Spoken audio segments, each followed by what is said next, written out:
Itu satu. Kedua, dalam baju korban tadi, itu yang saya lihat kenapa tidak disita. Karena mestinya pada saat almarhum itu dibawa ke rumah sakit dengan darah-darah itu ada di rumah sakit pertama kali menerima.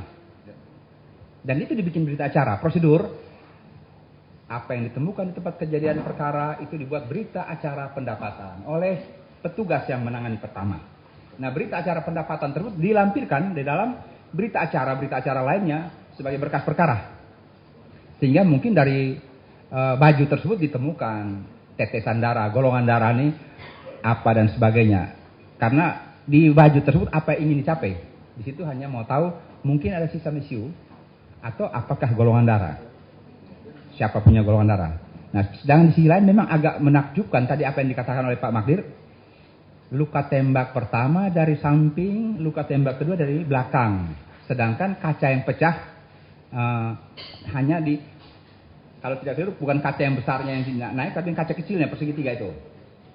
Memang tidak sederhana kalau orang baru berlatih 2 kali menembak pada saat gerak itu seperti itu. Saya kurang tahu saksi ahlinya siapa kemarin yang memberikan keterangan, baik balistik maupun yang penembakan. Karena kalau penembak mahir ataupun penembak biasa, di polisi itu dikenal ada penembak biasa sampai penembak mahir itu.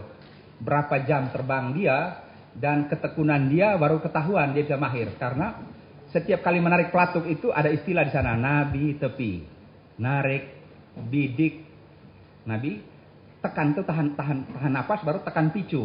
Karena kadang-kadang kita tarik mata tertutup, elevasinya bergeser sedikit tuh, sasaran peluru pun jauh. Apalagi sasarannya kepala. Mobilnya bergerak dan kepalanya kecil. Makanya kalau kita dalam latihan menembak biasanya latihan itu dari atas ke bawah tarik. Jadi semeleset-melesetnya pun kaki kena dia. Dia tidak begitu. Dari atas ke bawah dia lagi. Nah, yang saya katakan tadi tembakan dekat dan jauh. Kadang-kadang ditemukan ini tersangka melarikan diri. Begitu diperiksa luka tembaknya masuk dari atas kaki turun ke bawah, omong kosong, bukan tembak dari jauh. Saya agak terkagum-kagum tadi dengan berbagai fakta, berbagai data yang ada ini. Karena kalau dikaitkan sebenarnya kalau saya berharap fakta di Pengadilan Depok, Pengadilan Tangerang, Pengadilan Selatan. Kita gandengkan sebagai satu rangkaian kegiatan untuk kita bahas. Ini ada apa sebenarnya? Karena kalau saya lihat di Depok yang jual senjata, apa benar senjata itu yang dipakai untuk nembak? Karena harus diukur sidik pelurunya tuh, stretching marknya. Proyektil. Karena yang keluar tuh proyektil.